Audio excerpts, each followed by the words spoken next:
Welcome to The Hidden Load for the educators and leaders in medicine who hold everyone up. We will tackle the hard topics and help you conquer your chaos and get to calm, all by starting to acknowledge and remove that hidden load. This podcast is a space for us to name the things that are common but not normal. Each week, we'll look at the invisible weight you're carrying and explore practical coaching-based tools to help you find more calm, better boundaries, and a sense of purpose that doesn't require you to run on empty. I'm so glad that you've carved time out for yourself today. Let's get into the episode. Hello, everyone, and welcome back to The Hidden Load for the educators and leaders in medicine. I am your host, Dr. Santina or Tina Wheat. Before we dive in today, I want you to take a breath. I know that you have likely been running from one task to the next, because we all are. And today, I want to invite you to just be here for a moment. I want to invite you to have the time to reflect on your own situation. Because today, we are tackling a question that feels like a heavy weight in the pit of your stomach. And that question is, should I stay? Or is it time for me to go? Now, in medicine, some of us have been raised on a very specific diet of loyalty. For me, this was certainly not an abstract concept. It was something that I learned in my family, and it wasn't just about medicine. My mother, who was a baby boomer, worked for the same organization for her entire professional life. When she retired, she had put in over 30 years with one, albeit large, organization. Her philosophy was clear. If you take care of the system, then the system will take care of you. And in her world, in her situation, that was largely true.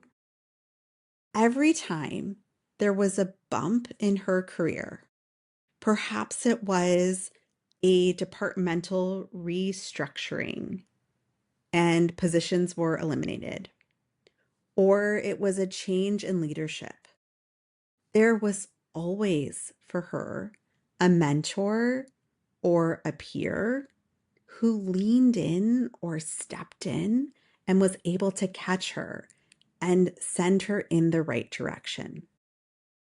She landed on her feet just about every time because she was part of an ecosystem that absolutely valued tenure. And because I watched this happen, I grew up believing that that was the standard operating procedure for a professional life. She may not be in medicine, but it still taught me that loyalty could help you land where you needed to. If you put your head down, if you do the work, then the institution will reward you for your staying power. Now, let's be honest. That is not the reality today.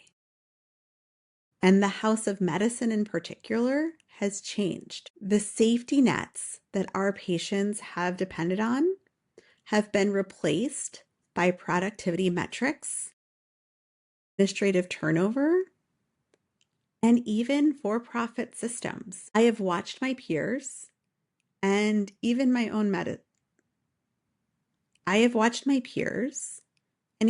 husband, who is not in medicine, find success not by staying put, but instead by being willing to move. I have seen friends and peers grow in salary, in title, and even in their own sense of agency, specifically because they were willing to look outside. And yet, for those of us who have still been holding on to that loyalty script, it can feel like looking at that door feels like it's an act of betrayal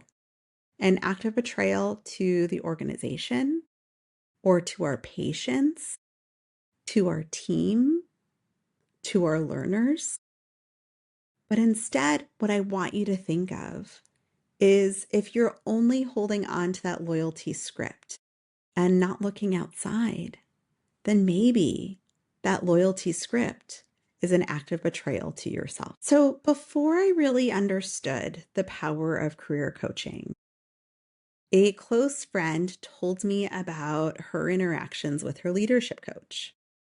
And I'm going to be very honest. At the time, I didn't even believe in coaching. I thought it was a little bit hooey and I was just listening. But as she was talking to me, as I look back at it, this is probably one of the first introductions I had to the true benefit of coaching. And she shared with me that this coach gave her a rule. And this rule, as she told me about it, sounded like heresy at the time. This coach said, you should be looking at the market every 3 to 5 years. And not just looking at the market, but actually interviewing with other organizations every 3 to 5 years. The intent of looking outside and even interviewing was not because you always wanted to leave, but because you need to calibrate. When we stay in one place for too long without looking at the landscape, we unfortunately start to lose the sense of our own value. I've seen this play out from the leadership side of the desks. I have watched new graduates come into organizations with starting salaries that were actually higher than folks who had been in the organization for a couple of years.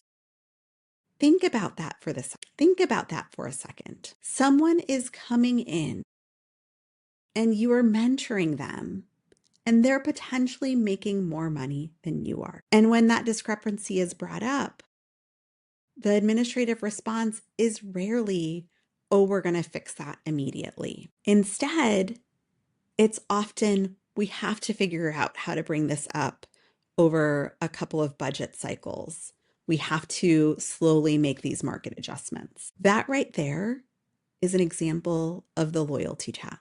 There can be real, true financial and professional costs of staying silent while the world moves on around you. When you do not know what's out there, you are completely unable to advocate for what's in here. And so the external look, it allows you to see if the landscape has changed.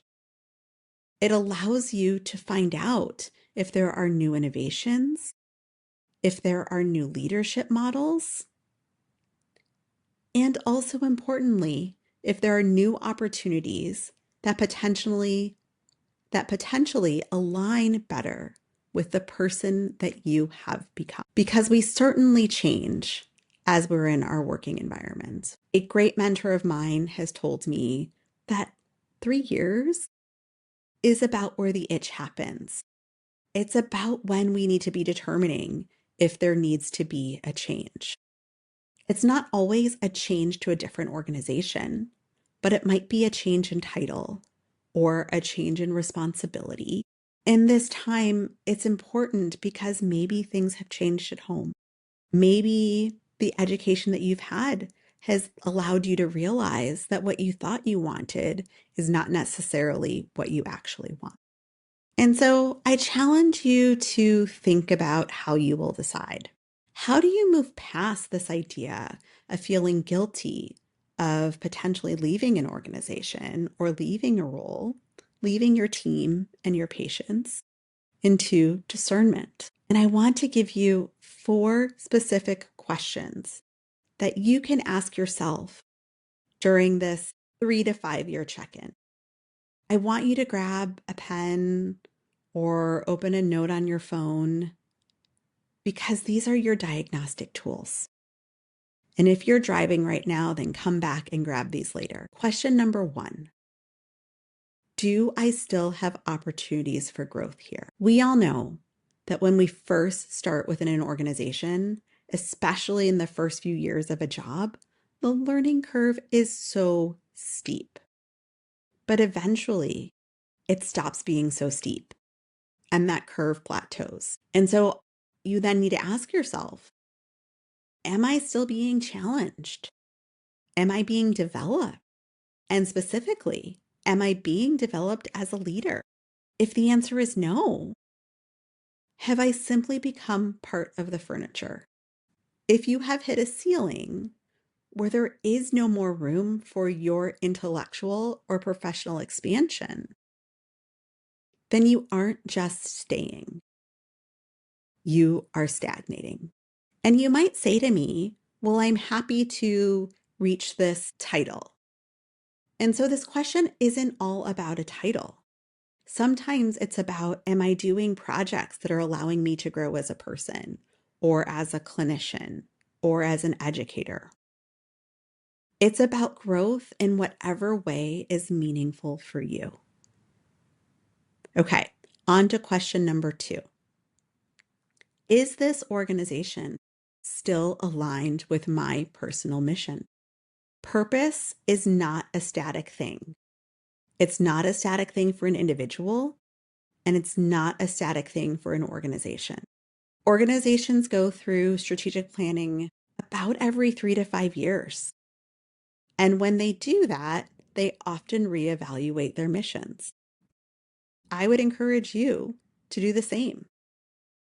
Your mission as a new attending may be vastly different than your mission as a mid-career faculty member, may be vastly different if you are the chief medical officer or chief clinical officer, may be vastly different than if you are a senior faculty member. And so when you look at your own mission, has it changed a lot? And then look at your institution's mission. Has that changed a lot? And even if the institution mission hasn't changed a lot, does the institution's why still match your why? If the organization's priorities have shifted towards volume while your heart is in education, that friction will eventually burn you out. Are there ways to see if aspects of your mission and that of your organization are not aligned in a meaningful way? Then that might be a time to start looking. On to question number 3. Is someone here intentionally investing in me? Loyalty should be a two-way street. Loyalty is not bad, but it is bad if it's one-sided. Look around. Is there a leader who is pouring into you? Or are you the reliable one who always handles the overflow because they know that you will say yes? Do they know that you are the buffer for everyone else, but no one is actually buffering you? Especially if no one is buffering you when you're articulating that you need help. In this case, the relationship is extractive. It is certainly not collaborative. And then on to question number 4. Am I still finding joy in at least a meaningful part of my work? I'm not saying that you have to find joy in your entire role. I don't actually think that dream jobs exist, but I do think that you can say that I'm finding joy in a large part of my work. Life is too short to feel like your spirit is being slowly eroded. Many of us face that reality, especially during the pandemic. And so you need to ask yourself if you have excitement still in medicine. If you have lost that excitement that brought you to medicine, then it's important to ask yourself if it is the work itself or if it is the environment where you are doing the work. Sometimes doing the external work makes you realize that you have it great where you are, But other times, it gives you the permission that you need to realize it's time to leave. Now, I said you should be doing this evaluation every 3 to 5 years, but I don't think your calendar should be the only trigger. We have to acknowledge the additional hidden load of our personal lives.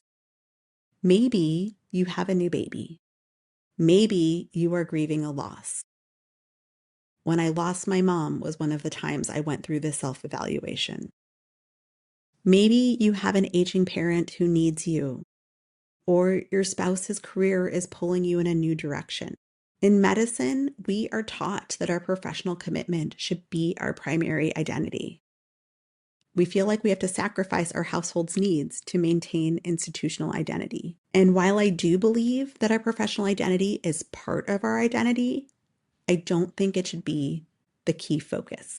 But let me tell you, leaving a job because it no longer fits your life is actually an act of high leadership.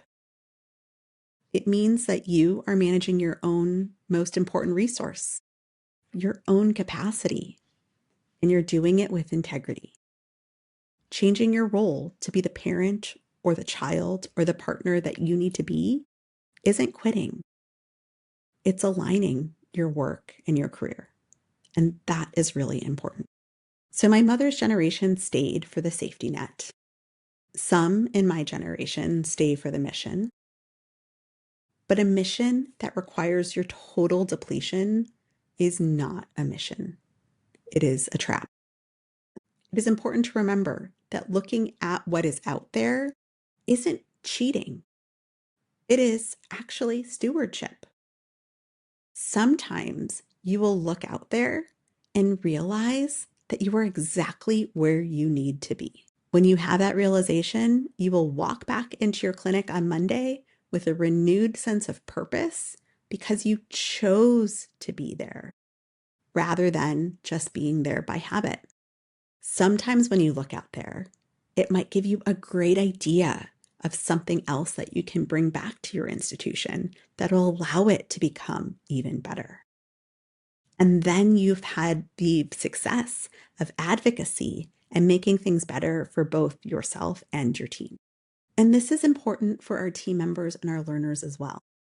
If we model continued loyalty without caring for ourselves, then we have taught the next generation that there isn't hope in finding joy in our careers. But when we model that it's appropriate to look out there for fulfillment, to look out there for joy, that there are ways to find sustainability in your career and home. And one of the ways of doing that is by constantly reevaluating your situation. Then we've taught them that that's okay too.